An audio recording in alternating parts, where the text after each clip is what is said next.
Just a quick one, guys, to say um, this YouTube community is really dog eat dog. It's yeah, it's not really for me, although or really for us, shall we say? Um, Everyone's a grass, everyone's a nonce, everyone's the worst kind of things. Uh, yeah, but I suppose we have a lot of products we have to put out there, so inevitable that we need a YouTube channel.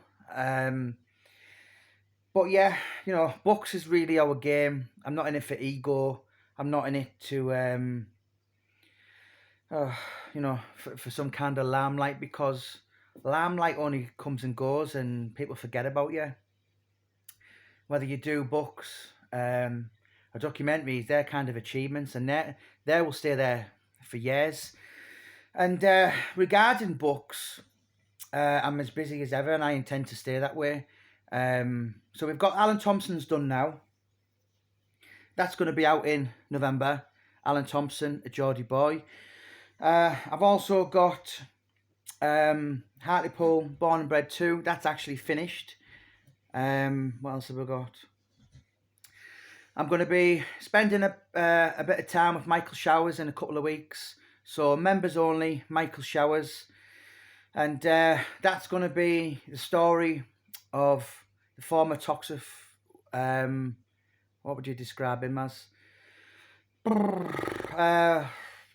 Godfather, I suppose, or warlord, or crime lord, or something like that.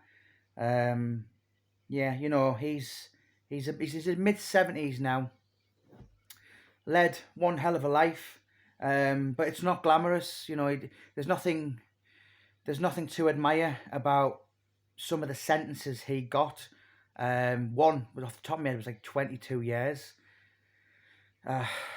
Mind blowing, really. And the joke in Liverpool at the time was, the weather forecaster was, there's going to be no showers in Liverpool for quite a while. Some of the police would say that as well. I've actually got a former Cleveland police figures book done as well. So that's he's going to be on Sean Atwood in a couple of weeks, and that's going to be coming out for next year. But apart from that, I'm kind of I've decided yesterday I'm going to do a book on Jack the Ripper. I've been obsessed with Jack the Ripper now for probably 30 years, 31 years. First come across that when I was 10, 11-year-old, and I'm like 41 now. So I've got lots of these things, but overall, I'm kind of going to run away, and I'm going to get involved with the footballers, the boxers, the actors, so all them kind of things. But there is a few to tie up. But essentially, we are as busy as ever. I've never been as busy. Got a message the other night. I'm not going to mention his name, but because I don't want to be disrespectful, but it never meant anything to me. And when I googled it, he was a 3 times world's strongest man, arguably the strongest man to ever walk the planet. And I was like, I don't know anything about weightlifting, but the more I dug in, I thought, he's American. This guy, he's absolutely huge, but he comes over to Britain for 6 times of the year, six months of the year. And I was like, so that kind of, last couple of months I've spoken to your Stan Collymores, your John Hartons, your Martin O'Neills, your Ricky Burns, all these kind of, I've got to kind of be careful, really, because a lot of these people, some of the names there, like your Stan Collymores, even Alan Thompson, who I've just finished. I was a paper boy when I was like 14, and I used to buy the Match and the Shoot every single week, which was a football magazine. And when I was a paper boy, before I delivered the papers, I used to go and park my bike up, and I'd read all the Sunday papers. And a lot of these people, these last couple of months I've been speaking to, I thought, you were my hero when I was a kid. I've I've had to speak to like Alan Shearer on the phone. Lots of like footballers from yesteryear, like Steve Stones, John McGinley from Bolton.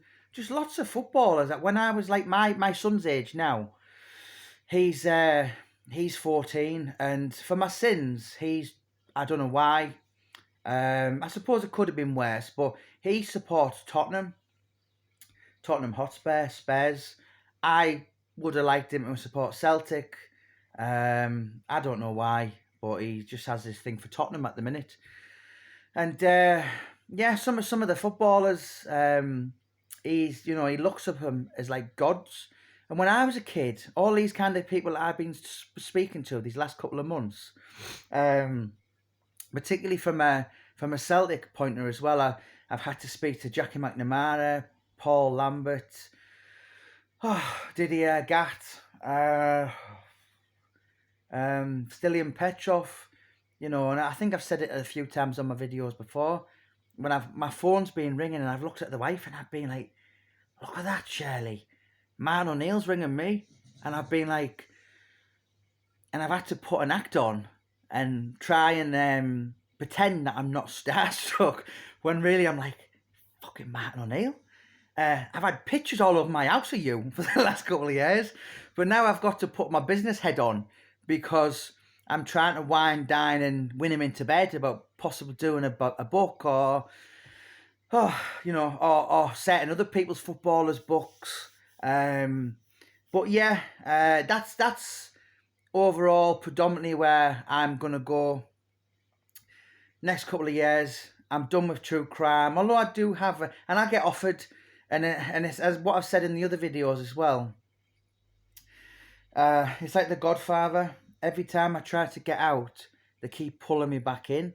And I didn't know who that weightlifter was, and I googled him the other day, and it's like the strongest man that ever walked the planet. And I'm like, you're massive. You're absolutely huge. This guy was that big that the kind of, it sounds a tall story, but it's true. And when I announce it, or certainly if I do his book, who I'm going to be meeting in a month or two, whatever, he was that good. He was too good for his own good, and they didn't want him in any competitions because nobody else stood a chance. And then when he kind of went, started not going into competitions, then you're seeing the birth of Jeff Capes coming through. Anyone who probably studies weightlifting or knows anything about it will know who I'm probably talking about. But I'm going to leave him nameless for the time being. And to look at, he's an absolute monster. He's a bit of a gentleman, apparently, I've been told. And overall, I got that message because I've been watching your stuff, Jamie, and now that you're not doing true crime, you're going into the sportsman's books, the actors' books, footballers and boxers overall, because football's my thing and boxing's my thing. And I don't know anything about weightlifting or bodybuilding or whatever it is. But the more I researched this guy, I was like, fucking hell, his book would be huge, massive. And he's quite a nice guy as well, apparently. So that's where I'm at. But YouTube, I don't want to be a Decker Heggie or a James English or a Sean Atwood. I'm a bit too soft. Everyone's a nonce, everyone's a grass. Like my friend Paul Venice. Paul's probably the hardest, toughest man I've ever met in the flesh. Although he would get the back of my hand if I lost my temper and I'd bully him and tell him to do stuff.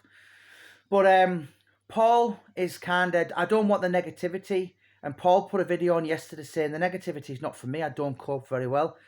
And neither do I.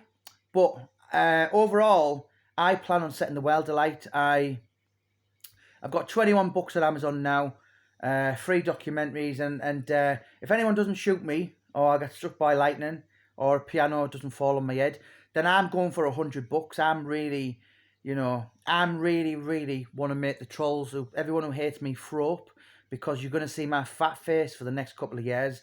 I plan on being putting the Amazon rainforest in danger with lack of trees. That's how many books I'm going to do. But no, seriously, overall, thank you so much for your support. Yes, we have this kind of little YouTube channel with like 6,000 plus on it. But we're imposters, really. We're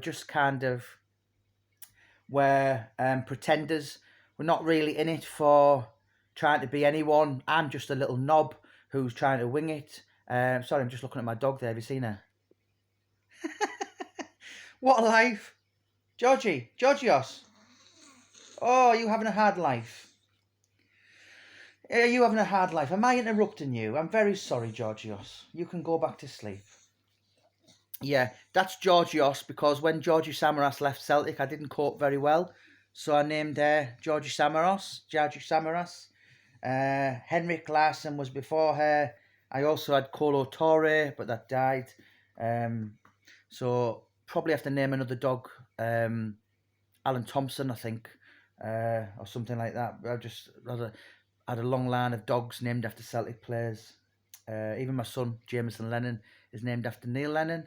A few fish, Celtic name players in there. But sorry, overall, I got sidetracked because I've got the attention span of a goldfish. But yeah, we're not really in it for YouTube. We don't really want to be YouTubers. But I understand that we do have to promote our stock. We have products, we have commodities, if you like, and we do have to put certain things out there. And yeah, thank you so much for your support, guys, because I know there's a lot of people do tune in for our channel. But yeah, we're just kind of winging it, really. We're just kind of, it started off really with Paul Sykes, and then we got involved with Lee Duffy, and how long's a piece of string? So, but listen, we've got lots of books coming next couple of years. We're going to absolutely flood the market.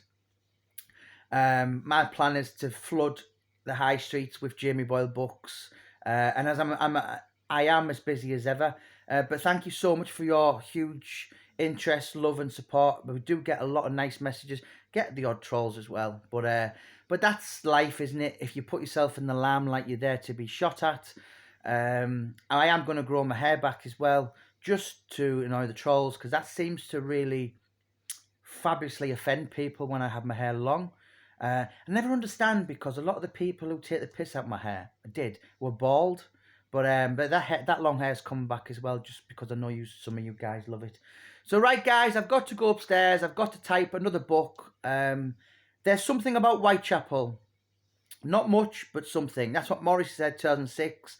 And I've been obsessed with Jack the Ripper, Whitechapel, the East End of London, Pie and Mash, Jelly's Eels, Chas and Dave, West Ham, Alf Garnett. Oh, everything to do with London. So I'm going to produce a book, 2022, as well as lots of others. Lots of Hartlepool books. There's going to be 1, 2, 3 Hartlepools next year. There's going to be Junior Witter, the Avoided. What's that about? The clues in the name. He was the most avoided fighter, probably in his generation. Too good for his own good. What else have I got to do? Oh, I don't know. Too much to go on and think about. But yeah, thanks for your time, guys. God bless. Don't forget to click and subscribe.